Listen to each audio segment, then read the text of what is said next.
Today we are back and we are going to be making fried bannock. Fried bannock is a little bit different than baked bannock because it's cooked in grease. You can use lard, you can use oil, you can use bacon fat, whatever you want. Today we're using canola oil. So we're going to start off by putting 3 cups of flour into our bowl.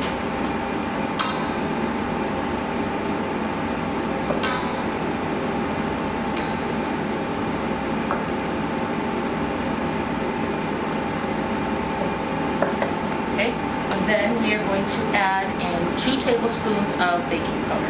So the difference between when you're making baked bannock versus fried bannock is you don't add any oil to your mixture. Because if you add oil into your mixture, what's going to happen, it gets really cakey and really greasy. So we're going to add a half a teaspoon of salt, half a teaspoon of sugar, and then we're just going to mix that together.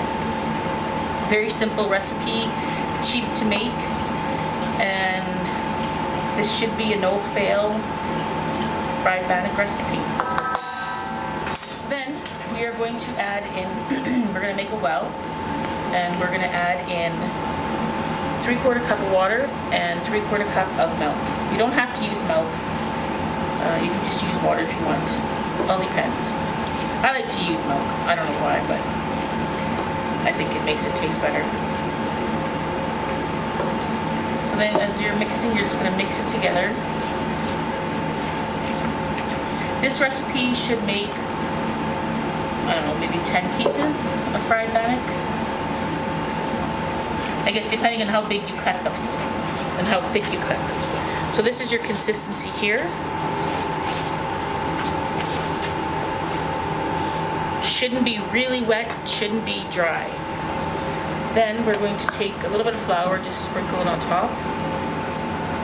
Then we're going to come over here and we're just going to lay it out on the board. Add some flour just so it doesn't stick. And roll out your excess flour from the pot, from your bowl. So then we're just going to, now we're going to knead it together. So you lift it up from the outside, you push in the middle. You don't want to do that too much. If it's sticky, just throw some flour on it. Otherwise, it'll make your bannock hard. So this should be just right. And I'm just going to roll around in my extra flour. So that's what it should look like. I'm just going to clean up my hands. Please wash your hands before you make bannock, so it's not dirty. Always think food safe. Hair nets, aprons. Now, what you need to do is you're just going to punch it out with your hands. You can use a rolling pin. I prefer my hands because then I can feel it. So it is a little bit sticky there, so I'm just going to grab a little bit of flour and just put it on. Just enough so it doesn't stick too much. And then we're going to flip it around. Push it down with your hands. You should be able to feel the thickness as you're making it. You don't want it too thick, you don't want it too thin for fried bannock. Alright, that should be good. Yeah, you should get about 10 pieces out of here. Okay, so what we're going to do now is I just use a knife and we are going to cut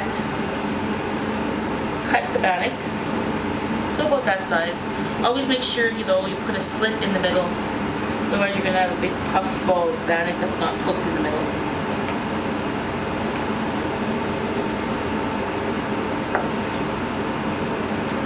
If your bannock's a little bit bigger, add 2 slits.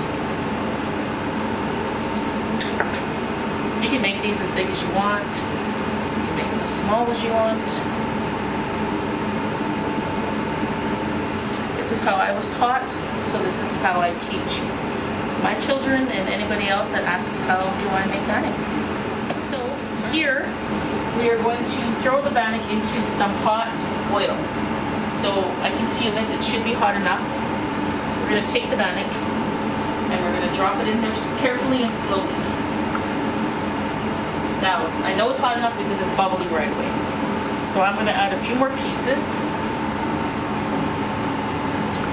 Now, you leave it in there till it goes brown on the outside, and then we're gonna flip it over. So you're better off to use, you can use tongs or you can use a fork, but I just use a fork. You don't wanna flip it too early. The one important thing though is having your oil hot, because if it's not hot enough, your bannock will soak up all that oil and be really, really heavy. So once it gets this color, you can go ahead and flip, but please be careful. And it shouldn't take too much longer to cook the other side.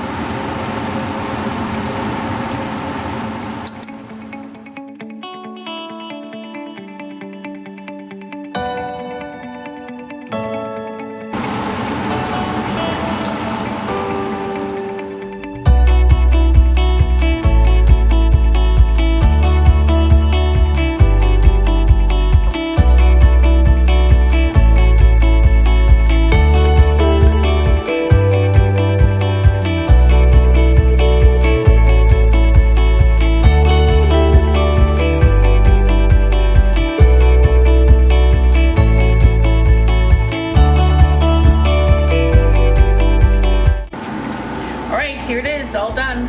We got some jam and some margarine on there. Now it's really hot, so be careful.